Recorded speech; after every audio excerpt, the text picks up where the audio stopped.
The iPad Pro for years has been an amazing productivity tool for scholars, workers, even gamers, and having the M2 iPad Pro with me for a while now, I do have some thoughts. If you're new here to the channel, my name is Dave and I do tech reviews and oftentimes relating it to user lifestyle. And I have the iPad Pro 2020 and I have the M2 iPad Pro right here with me. I got the 2021 back when I was in graduate school, and for a long time, this was everything for me. This is what I edited videos on the channel with. I used for research and writing papers. This is what I've used in clinical sessions with my clientele because this is a great canvas to kind of draw things out on, illustrate different points. Then came the M2 iPad Pro with a lot of promise of pro user features, a lot of extra horsepower for different practical productivity work things. The M2 iPad Pro is an exceptional device in pretty much every single way. So for example, if you're someone who's a gamer, you can play Genshin Impact on this thing at 120 frames per second at maximum everything with no problem. It really truly is a powerhouse. On the 2020 iPad Pro, you can run 60 frames per second at maximum everything, but you can't quite hit that 120 frames per second mark. In my practical experience, is it smoother on the M2? Yes. But honestly, it's still an amazing experience on the 2020 iPad as well. Even playing like Honkai Star Rail, for example, you can hit maximum everything on that as well with absolutely no problems. I love gaming on the 2020 iPad as well as the M2 iPad. Additionally, you have different software functionality. You know, I'm an Android guy, but I have to say that Stage Manager using the iPad Pro alongside like my MacBook and putting it up on this larger display here, which is a 40-inch ultra wide by Innocent. I use it for absolutely everything. It has tons of different settings for editing modes, so if you want there to be a uniformity between like your MacBook and the screen, you can do that as well for editing. It's a 144 Hertz gaming monitor as well, so during the day I'm using it in the editing and productivity modes, and during the night I'm using it for all of my gaming needs. If you guys are looking for a monitor, I'll have a link for this in the description down below. It's awesome. But using Stage Manager for my productivity needs is pretty darn helpful. Is it something objectively that you're going to need all the time or even at all? I would argue no, you don't need it at all. On my 2020 iPad Pro, I was getting along just fine doing clinicals and research and papers in graduate school with everything that comes in the 2020 iPad Pro. But Stage Manager and the reference mode on the M2 iPad Pro are things that like do help sort of bolster your productivity experience, and even though not everyone needs that, objectively it is really nice to have.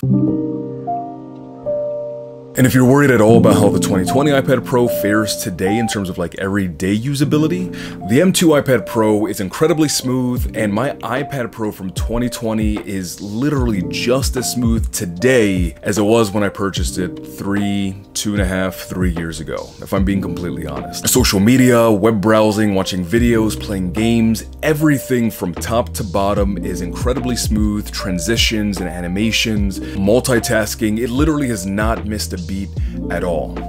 This does all of those things, but the 2020 iPad Pro holds up incredibly well even today. Final Cut Pro is something that you have on the M2 iPad Pro that you just do not have on the 2020 version. Now, you do have LumaFusion, you do have DaVinci Resolve, and you do have Logic Pro on the 2020 iPad Pro. But if I can be honest with you guys, I mean, I know year after year, right, they talk about horsepower and the numbers and the benchmarks are just flat out better on the newer version than the older version. Beyond the numbers, I can say that those applications all run more smoothly on the M2 iPad Pro. Now, to the 2020's credit, like just cracking those applications open and doing like your basic editing and using the basic editing tools in that software, the 2020 handles that well, but it's really when you start to add additional effects, transitions, color grades into the mix that it really is evident that the M2 is just more equipped to handle a lot of that more top-heavy editing and productivity. And to be honest with you guys, LumaFusion was an application that I used for a really long time over here on the 2020 iPad, and for a while it worked, but I started to notice a lot of difficulty when I was doing like a lot of heavier editing and modifying to the files that I was clipping into LumaFusion, then trying to export it to YouTube so that way I can upload videos for you guys. And it's honestly why I ended up switching over to my M1 MacBook Pro, and honestly editing on that has been a game changer, a lifesaver, and a time saver. But that being said, for those of you who are looking to do basic editing and aren't using a professional grade camera like I am with the Sony a7 III, that was really what was sort of giving me a hard time. But if you guys are doing editing on, say, like not as demanding file sizes from that kind of camera, or editing on like your phone, or doing like animations or things like that, I'm pretty sure that the 2020 iPad Pro would be more than capable of handling what you needed to do, if I'm being honest. But if you're someone who's looking to do more extensive editing, I mean, the M2 iPad Pro is going to be a pretty significant step up, I would say. And I would say that the M2 iPad Pro is a strong complement to like a more dedicated editing workflow, right? So like Final Cut Pro on this complements my MacBook. Stage Manager on this complements my MacBook. Looking at battery life, the M2 is probably objectively a longer lasting battery. And I'm pretty comfortable saying that it is. I haven't done like a battery test, but what I will say is that on both of these, if I'm not doing heavy editing, even now my 2020 can get me through an entire day and then some. And by and then some, I mean like I can work on this for most of the day and still have juice going over into the next day.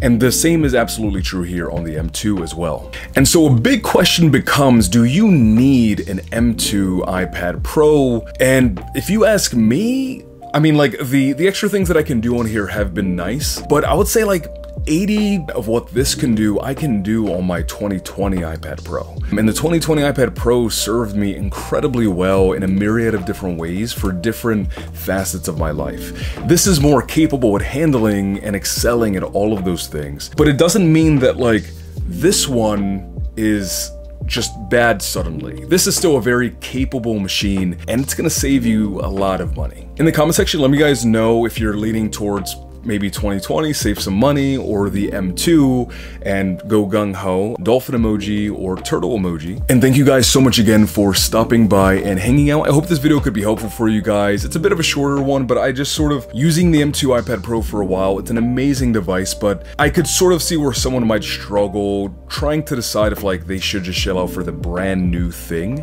And you absolutely can do that, but I don't think you need to. If you want to join me on this YouTube journey with further tech reviews that I have here on the channel for you guys, I'm hitting the subscribe button, and thumbs up goes a long way to helping me out here on the channel. I hope you have a fantastic remainder of your day, afternoon, or night, depending on the time it is you are watching this. And as always, peace, love, try and get some shiny reflectiveness on both of these. Yeah, that works.